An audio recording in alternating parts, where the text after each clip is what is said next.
E vamos agora escutar a história de uma jovem que descobriu este amor de Deus num momento difícil, muito difícil da sua vida, precisamente quando descobriu que tinha cancro.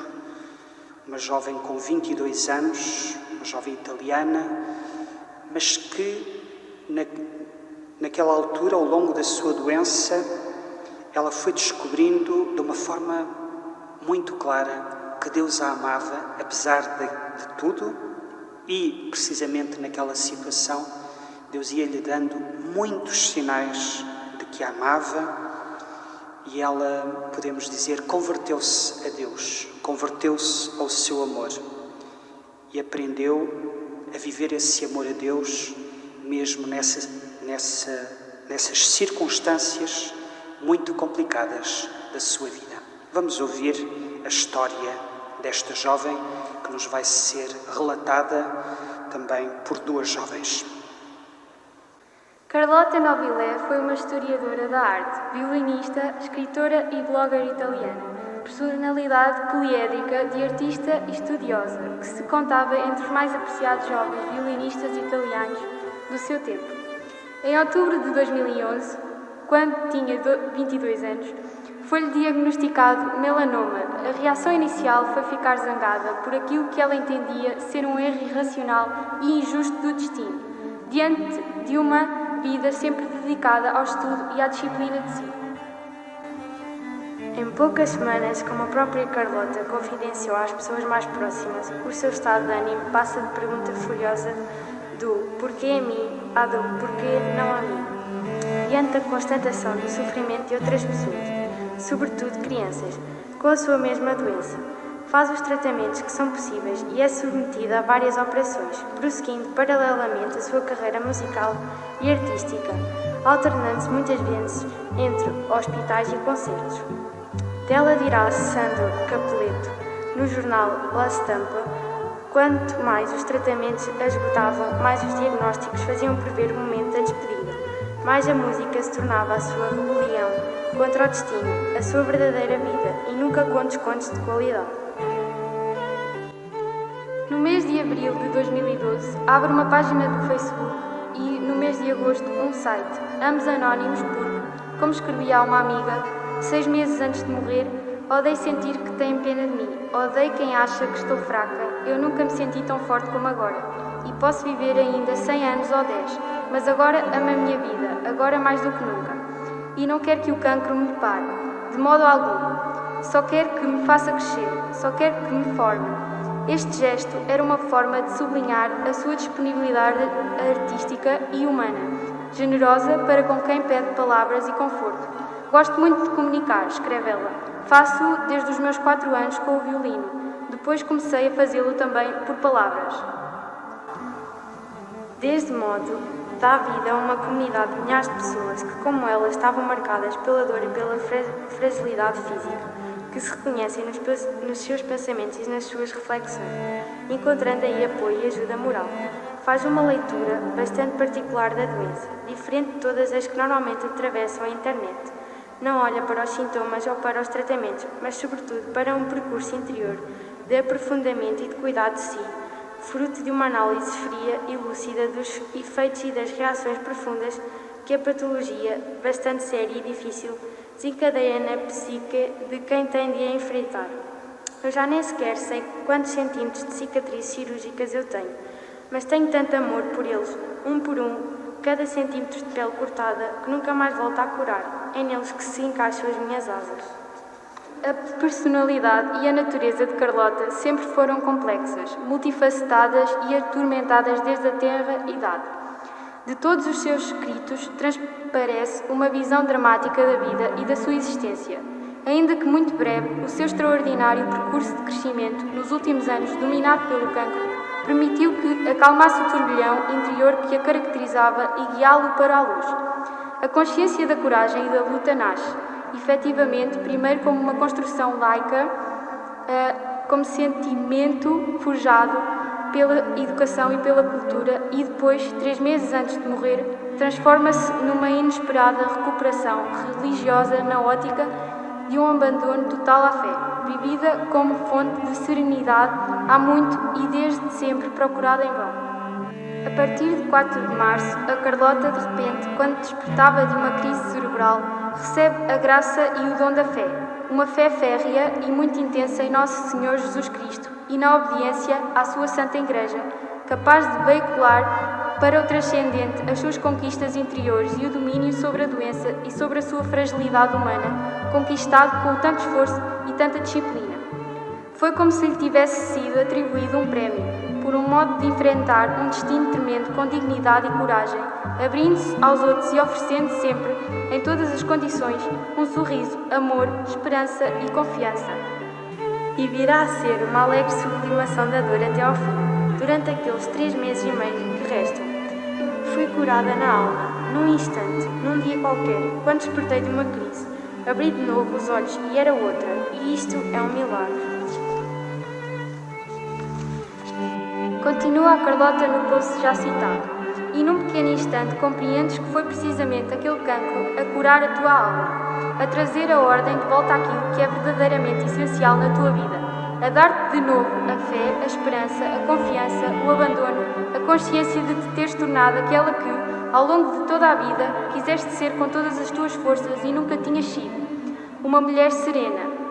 Compreendes que foi o cancro que te permitiu que finalmente te amasses a ti mesma incondicionalmente, com todas as tuas qualidades e todos os teus limites, a sentir alegria em cada um dos mais pequenos instantes, a saborear cada instante, cada odor, cada gosto, cada sensibilidade, cada palavra, cada partilha, cada pequeníssimo fragmento de infinito condensado no mais banal e precioso instante. Compreendes que foi o cancro, com o seu tormento, com as suas agressividades, com as suas asperezas, por fim te trouxe a luz. Escreveu a mãe, há um desígnio maior. Tudo isto tem um sentido único e eu estou orgulhosa de poder crescer assim e viver isto. Que bom eu ter recebido a fé. Como fazia sem ela? Que vida ignóbil. Que vida árida, sem fé, sem confiança e abandono a Deus. Porque agora, finalmente, estou sã onde há 2 anos não estava, ou seja, dentro, na alma. Vai correr tudo bem, porque estamos nas suas mãos, e nas mãos de Deus as coisas só podem correr bem. É demasiado bela esta serenidade. A sua espiritualidade foi visivelmente inspirada pela pregação do Papa Francisco e pelo convite que fez aos jovens para carregarem a cruz com alegria. Querido Papa Francisco, tu mudaste a minha vida. Sinto-me honrada e cheia de sorte por poder carregar a cruz com alegria aos 24 anos. Sei que o cancro me curou na alma, desfazendo todos os nós do meu interior e dando-me fé, a confiança, o abandono e uma serenidade imensos justamente no momento mais grave da minha doença. Eu confio no Senhor e mesmo no meu percurso difícil e atormentado, eu reconheço sempre a sua ajuda. Querido Papa Francisco, tu mudaste a minha vida. Queria fazer-te um pedido. Tenho imenso desejo de te conhecer e nem que fosse durante 1 minuto, rezar o Pai Nosso juntamente contigo. O pão nosso cada dia nos dai hoje e livrar-nos do mal. Amém. Reza por mim, Santo Padre, eu rezo por ti todos os dias. Carlota. As suas condições pioraram e, então, regressou a Benevento, à casa da família, onde passou os seus últimos 3 meses, os mais dolorosos, durante os quais se dedicou à oração, num estado paradoxal de completa confiança, aceitação e gratidão a Deus. Embora as suas dores fossem inexplicáveis, embora as metástases e as feridas martirizassem cada vez mais o seu corpo, a Carlota, diante dos olhos estupefactos da sua família, viveu um paradoxal estado de graça, de sorriso, de gratidão e de serenidade, sem nunca se lamentar, na oração, de modo particular com o Pai Nosso e o Santo Rosário. O capuchinho Padre Giampiero Canelli escutou a sua última confissão. Quase que foi ela que me deu coragem a mim, conta ele. Nos primeiros dias de julho, a Carlota disse ao irmão: recebi a fé, não as das ladainhas ou outra, mas aquela que nos faz entregar-nos nas mãos do Pai. No dia 14 de julho, a Carlota disse aos seus familiares: chegou ao fim, mas continuava a sorrir e a agradecer a Deus. Na última noite da sua vida, de 14 para 15 de julho de 2013, o seu pai despertou com as seguintes palavras da Carlota, sussurradas repetidamente com um tom sereno e o olhar voltado para o teto. Senhor, eu te agradeço. Senhor, eu te agradeço. Senhor, eu te agradeço. No dia seguinte, a poucas horas da morte, com dificuldade, saudou pela última vez os seus familiares mais próximos. Os meus 3 homens maravilhosos, o pai, o Fanfi e o Matilde. A minha doce mãe, que quero mais. Sou uma sortuda. Depois de 2 anos de batalha, Carlota morreu com a tenra idade de 24 anos, na passagem para o dia 16 de julho de 2013, dia de Nossa Senhora do Carmo.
Agradecemos-te pelo exemplo, pelo testemunho desta jovem italiana, Carlota, ela que, sendo tão jovem e tendo um futuro tão promissor humanamente pela frente, precisamente na doença, se sentiu curada interiormente por ti e acabou por descobrir a maior alegria e também a maior beleza naquele amor que sentiu que tu tinhas por ela e que ela também aprendeu a ter por ti, precisamente na doença, no sofrimento, transformando essa doença e esse sofrimento numa entrega completa de amor. Obrigado, Jesus, por este testemunho, por este exemplo, que também cada um de nós saiba dar valor à vida, seja ela de muitos anos ou de poucos anos, não importa, que descobramos que vale a pena viver a vida quando a vivemos contigo, sentindo o teu amor e aprendendo a amar-te. Obrigado, Senhor.